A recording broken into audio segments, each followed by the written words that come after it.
The endorsement makes sense, you know. Of course. Yeah.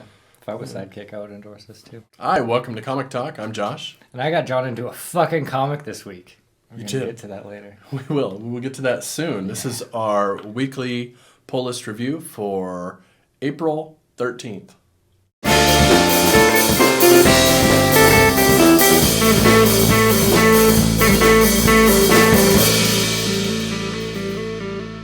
This episode, of course, brought to you by Sidekick. That was a little bit sloppy. Do it again.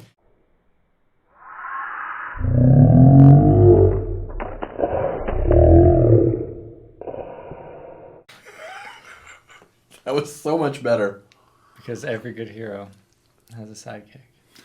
All right, well, this week we have 4 titles we're going to talk about. We have Moon Knight, #1. We've been waiting a while for that. Insufferable, On the Road, #3. We have not been waiting a while for this. This came out of nowhere for us. Jupiter's Circle, Volume 2, issue #5. And Catwoman, #51. So let's start out with probably the big one for the week. This is Moon Knight #1 by Lemire, Smallwood, and Belair. So mental health in general has been a big thematic theme in Moon Knight since I've been reading it. Forever, yeah, it's kind of his thing. Right.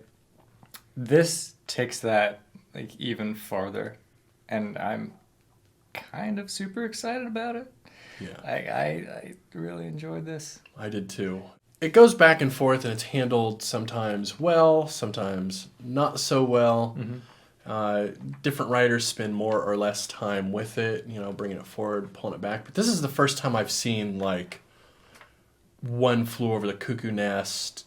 Yeah. This is just straight up, is he crazy, right? And it pretty much he is crazy to some degree and in some capacity. And we really get to see him truly struggle with this in like a real way. Yeah.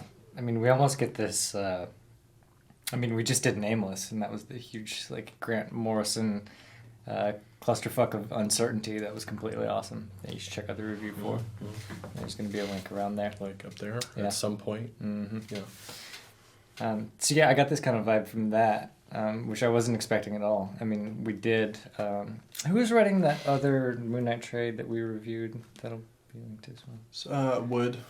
And it was Smallwood, Wood. Yeah, we'll put that up there too. So Lemire took over for Wood. That's basically what happened. Right. And before that, it was somebody else cool, like Warren Ellis or Garth Ennis or one of those kind of guys. I think Warren Ellis. And this one, I believe, it's not really a continuation, really. I mean, it's the same character. It's kind of a continuation because he left off not necessarily being Moon Knight anymore. Remember, there was this whole thing where he wanted it back, and he was saying, well, you're not anymore. You're no longer worthy. But he wakes up in a mental hospital and just has, like, no fucking clue what's going on. So, yeah, awesome. Quick. There I am on all kind of... So, right here... Yeah.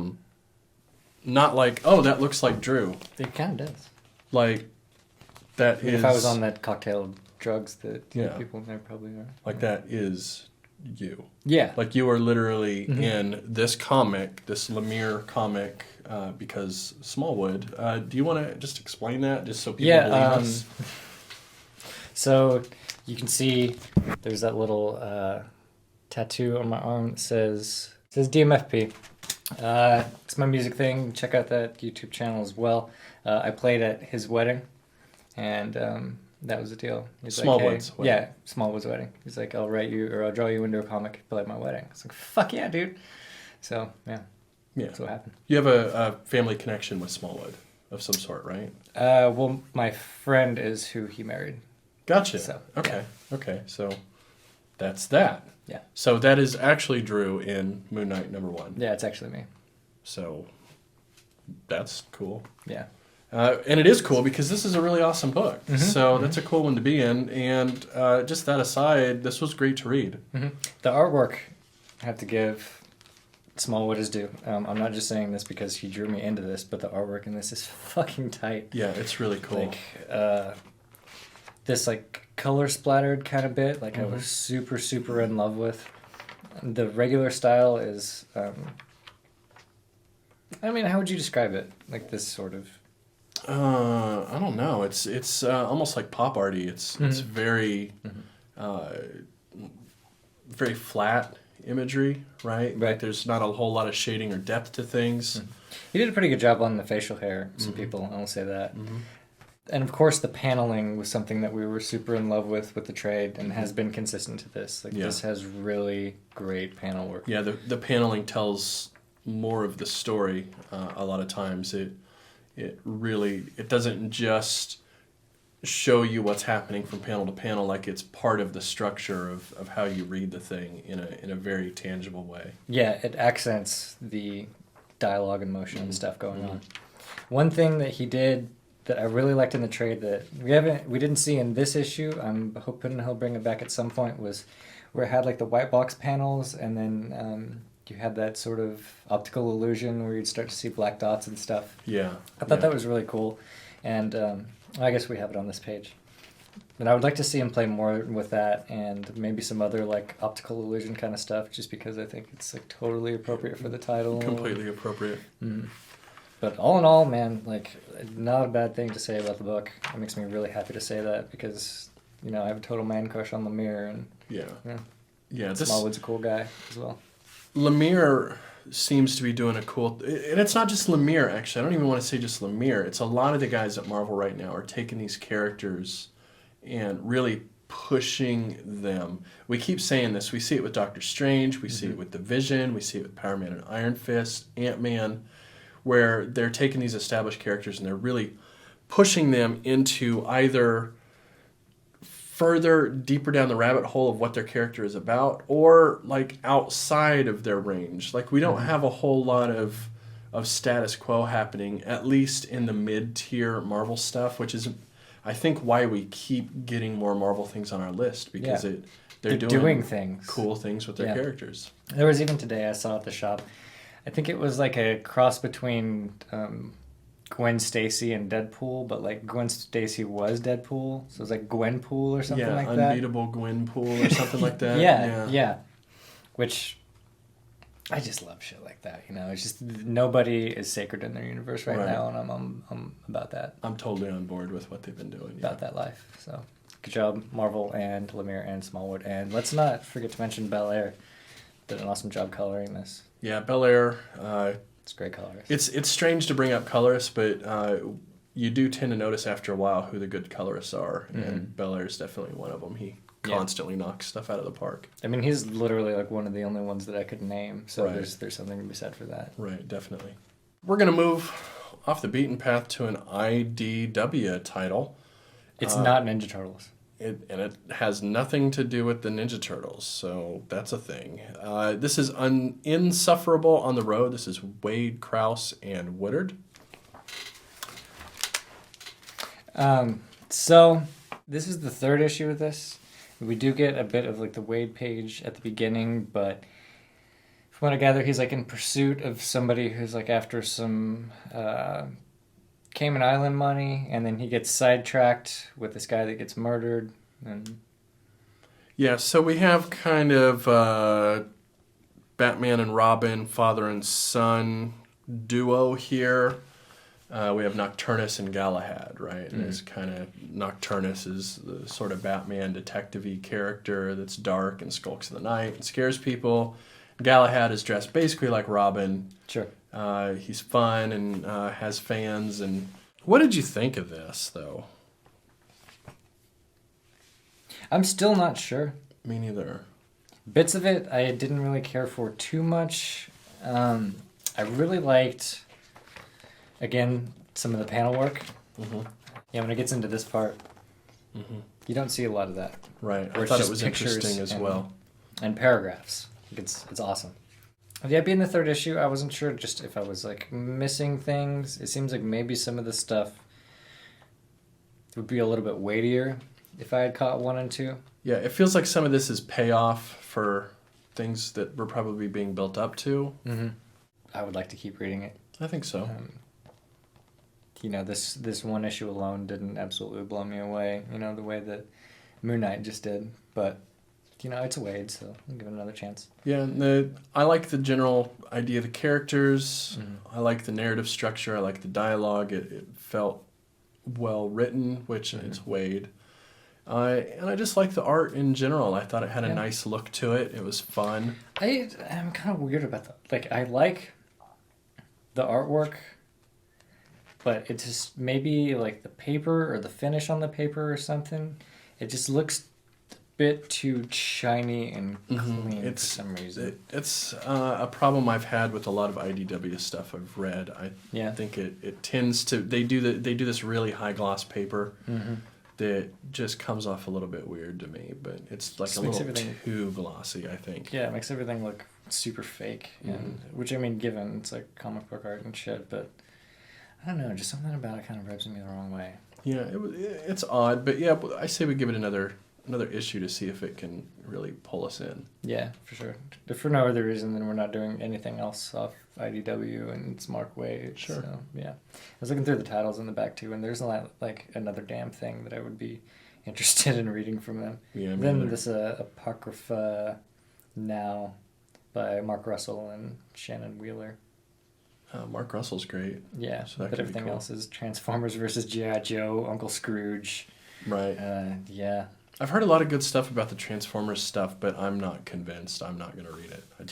No, I'm not going to do it. I mean, if like our comments get flooded with people that we've heard from in the past, and they're like, "You've got to read this one from Transformers." Maybe we'll check it out, but we'll need convincing, I think. Yeah, even then, I think it would be a guilty pleasure thing. Like, I wouldn't talk about it in public. Yeah, I mean, I watched Transformers as a kid, right? And I have a fond memory of the Transformers movie, the original one with the Monty Python guy whose name escapes me, and the trash people and all that. Like, that was pretty good, and they said "damn" in it.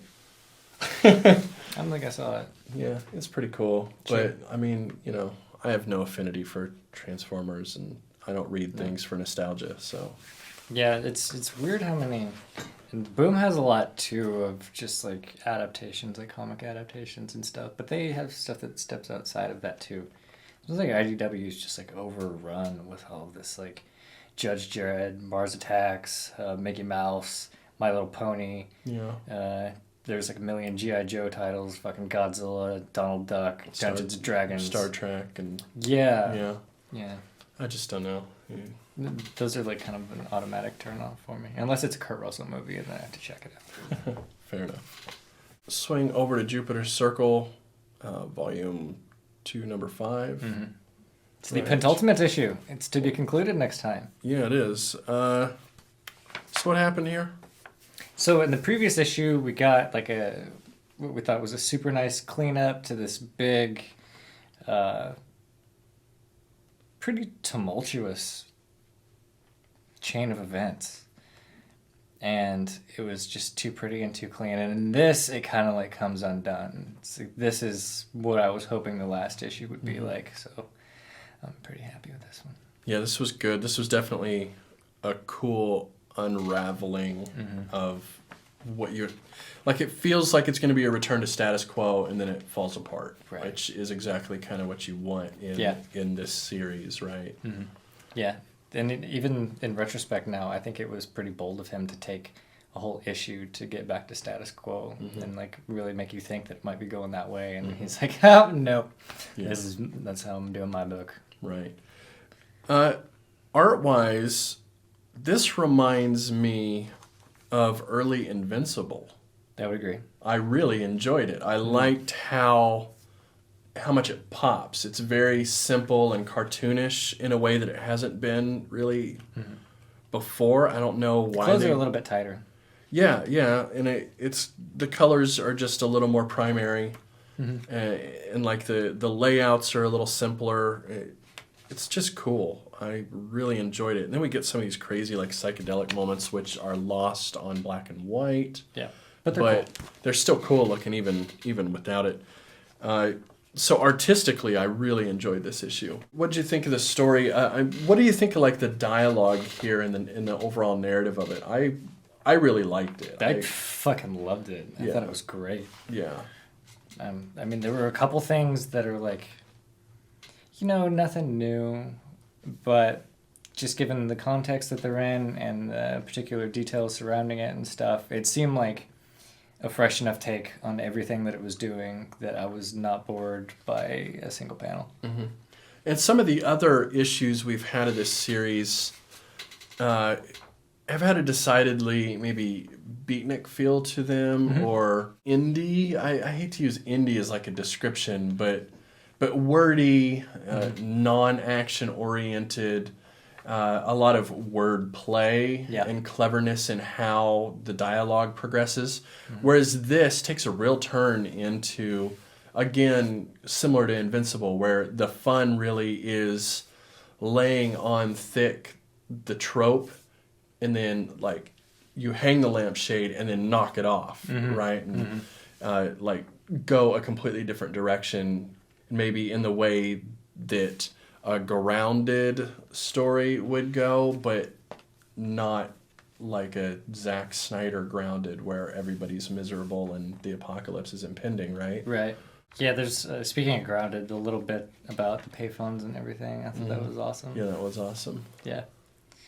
He's really come into his own, I feel, as far as interjecting details that totally just don't matter to anything, but they're like so appreciated and so like I mean, I don't want to say like slice of life-ish, but almost, it's, well, they round out the world and really give it a depth and weight to where it feels structurally real to you when you're reading it, I think. Yeah, it's like two guys go to the bar and order beers versus two guys go to the bar and one orders a Heineken and the other orders a Bud Light. Like, you get completely different feels just based on those tiny details, and I get that a lot. Yeah, just the fact that it's being told to you gives you a different feel on the narrative and what you're supposed to take from it and how you're supposed to react to it as a reader, I think. Yeah, and how it shapes the characters in general. I mean, you have completely different ideas about these people because, some of them are calling them mothers and some of them are calling them wives, and the things they can and can't talk about, and Right, and these kind of things also, they always bring to my mind Kurt Vonnegut and his whole theory of like just giving information in general always rounds out a story. Right. It doesn't even matter what information you give. Just by giving irrelevant pieces of data within the story, you round out the characters naturally, because the reader, when you tell the reader something, they assume it matters. Right. So if you explain why he goes to the laundromat, for example, that's not in here, you immediately think, okay, this is important to this character to understand that he's a person who goes to the laundromat. So you learn, and the character becomes more weighted, even though you know that the laundromat isn't important, right? So just really brilliantly done, I think. For sure. I'd go Millar and Sprouse and Templeton. I'm still amazed that Millar is becoming like this really nuanced. We say that like every month, and then like at the end of the month too. Yeah, it's really incredible. But I think I repeat it so often just because who knows if this is somebody's first time watching us talk about it. Well, it is like continuously astonishing as well. Yeah, like, it is. Good Because stuff. I feel like this issue is probably one of the highlights of this volume 2 so far. I think so as well. Yeah. I hope volume 3 is quick. It better be. I think Jupiter's Legacy is next, right? They're going to go back to volume 2 of Jupiter's Legacy. Oh, that'll be super tight. Yeah, I'm excited for that. Yeah. All right. Cool. All right, we got one more. This is Catwoman number 51 by Thierry. Let me get this a little closer. Miranda and De La Cruz. So we get the kickoff of a new story arc in this, which is kind of struck us as weird because it's 51 and it's like ending in an issue or this issue or something. Yeah, I don't know what the hell they're doing. And there's not going to be another Catwoman title in Afterbirth. So, but there's some more Black Mask stuff. We get some old school. There were like a flashback scene from when Selena was younger and somebody from her past becomes prevalent again. Yeah. Overall, for me, I found this to be just a little maybe predictable. Yeah, and just I feel like I've read this story so many fucking times. Yeah. Like, that's kind of her deal, is like Black Mask is like one of her prominent villains, and people from her past are always coming up and becoming prominent figures. Right. And those are kind of like, other than cat puns, that's kind of Catwoman. So, I mean, Brubaker probably did it better. Like, Yeah. I'm sorry, Yeah. Terry, but This is not going to be like a super high note ending for the series, I don't think. no. There was a good nod to Dark... what The is Heath it? Ledger Dark Knight one. Yeah. Yeah, with the nurse's outfit, with Black Mask doing the Heath Ledger Joker thing, which was kind of... with the nurse's outfit, which was kind of cool. But when that's kind of the high point in my mind... It's a nod to a Zack Snyder movie. Or who was it that did that one? Christopher Nolan. Christopher Nolan, yeah. Six A nod of to the one, Nolan half verse. dozen in there. Not great, not bad. It's not bad enough to not read 52, but it's close for me, honestly. I miss Valentine. Yeah. Yeah. And Brubaker. Yeah, Brubaker. Maybe Catwoman needs a break. Could. Yeah. I mean, I think it takes a very particular kind of writer to really get her. And a lot of people don't. Yeah. You know? Yeah, I agree.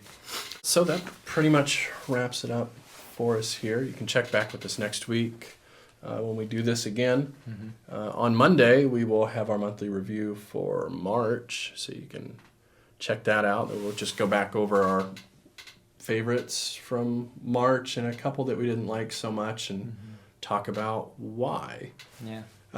Also, just quick note, last week they announced Young Animal, right? The new DC imprint that's going to be what Vertigo used to be. So, what do you think about that? I figure this was quick, we have a few minutes. Yeah. I'd be willing to check it out. I don't, like most things in the DC universe, I don't think it's the right way to go about it at all. It seems like you're adding extra shit to just make up for ill-conceived shit that you're already doing. Yeah. But cool. You know, there'll probably be some good books on it that are worth checking out. Yeah, it seems like Gerard Way seems like a weird choice, right? Well, he was like the lead singer for like My Chemical Romance or something, right? But before all that, he was actually an intern at Vertigo back in the 90s. Worked closely with Grant Morrison while Grant Morrison was doing The Invisibles. And he's kind of the guy in charge, and he's also writing Doom Patrol, and I guess Becky Cloonan is involved somehow.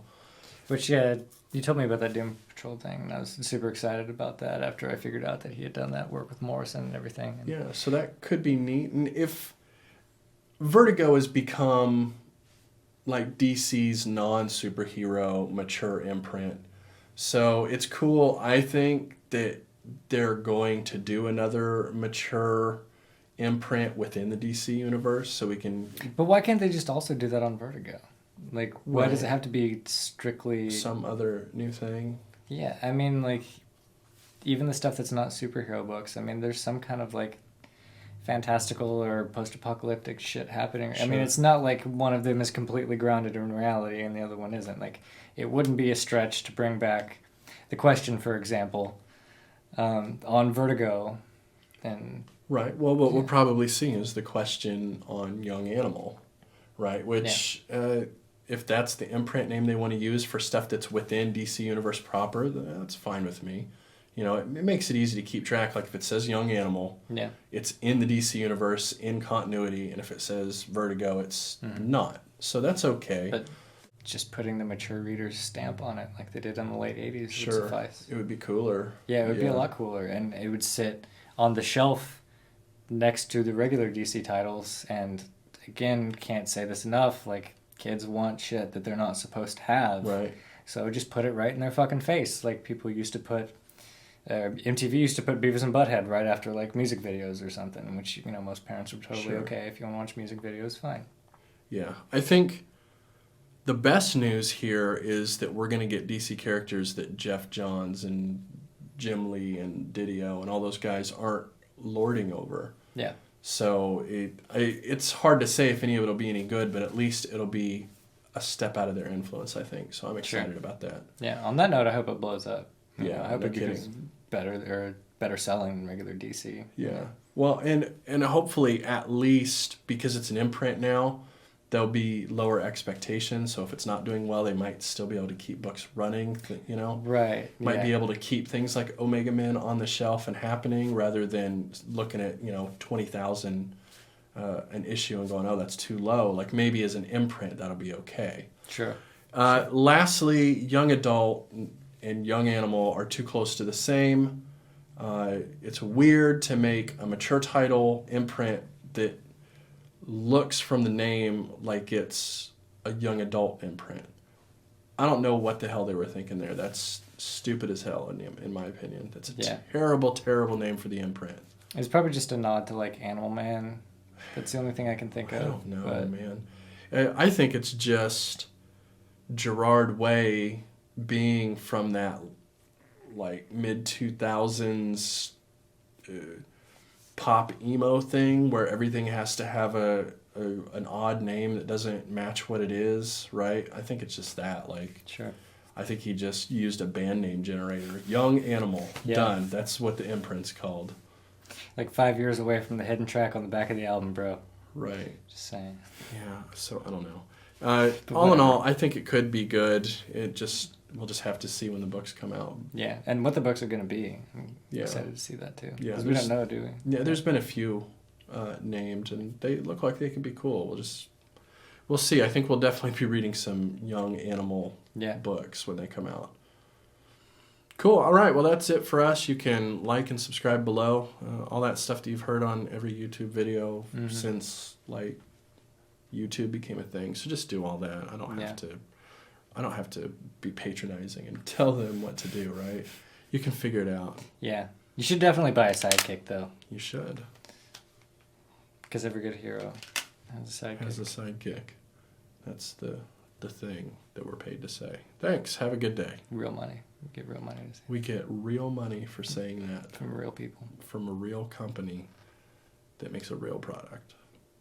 And we have proof because let's see it. See? It's a thing. It's a real thing. It's a real thing. Thanks.